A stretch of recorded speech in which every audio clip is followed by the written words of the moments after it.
Hello and welcome to Udance Lecture channel for intelligent and curious people like you who are searching for human sexuality, psychology, and many other things, of course, in the age of artificial intelligence, AI age. AI age is particularly important in our context today because we know that AI has brought a lot of disruptions in our life. There are many layoffs, of course, and one interesting thing I'll talk about one interesting thing today. But before we proceed, let me tell you one thing. If you have not subscribed yet, please subscribe. It means a lot to me. And if you have already subscribed, tons of thanks for your support. I hope in the future I will get that support. And finally, although I talk about human sexuality, sex robots, and robots, robotic partners, etc., but there is no vulgarity in this channel, and I don't promote any kind of vulgarity through this channel. Now, come back to my topic. It's a recent story, not very recent, but 5 years ago, something happens, and before this AI age has brought great disruptions. In Japan, there is a hotel called Strange Hotel. In English, they call it Strange Hotel, but original name is Hanna Hanna Hotel. Okay, this Hanna Hotel is completely robot driven. Was completely robot driven, but the management fired half of the robots, half of the robots workforce in 2019 due to several reasons. Now, many people, since AI has brought so many disruptions in our workforce, especially, many people uh, fear that, and they are really scared about the layoffs and other stuff, and not only in the technical field, but in all kinds of jobs, even in as a as a waiter in a hotel or something like that.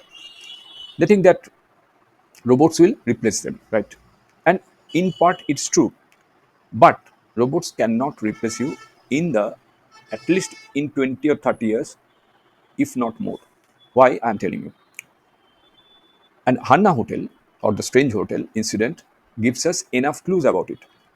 How does it happen? First of all, there are a lot of technical limitations are still there. Okay, the robots are not advanced enough to perform many of the tasks they are designed to do. Usually, they are designed to do. For example, the in-room robot, in-room, in-room kind of things in a hotel that works, hotel boy, rather. That robot was called Chudi. Okay, it was unable to answer basic questions from guests and would often wake them up at night by mistaking snoring for commands. It's a, it's a, you know, i- in our sleep we snore. Everyone know, but a robot thinks that you are trying to tell it something, right? So it basically misinterpret snore as a command, and they wake them up. It's a kind of comedy, but comedy of errors. But thing is, they are not prepared. Still, they need to be trained, and there are technical limitations, right? Second thing is lot of complaints. Guests complained about the robots are more annoying than helpful. They found them to be unreliable, unresponsive, and even disruptive. Of course, it's quite natural because a human can understand a human's needs. Basically, humans' needs are very complex. It involves a lot of emotions. And in my previous videos, I discussed why it is the biggest challenge to incorporate emotions into a robot. Why it's the biggest challenge now, and why it will take so much time.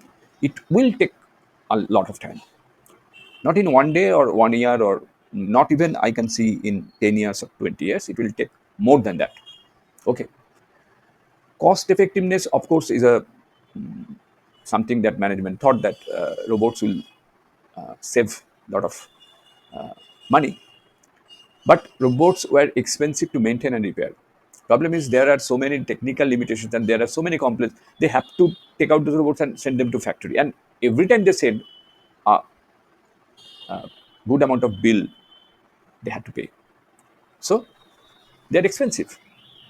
Human labor is much cheaper than robots.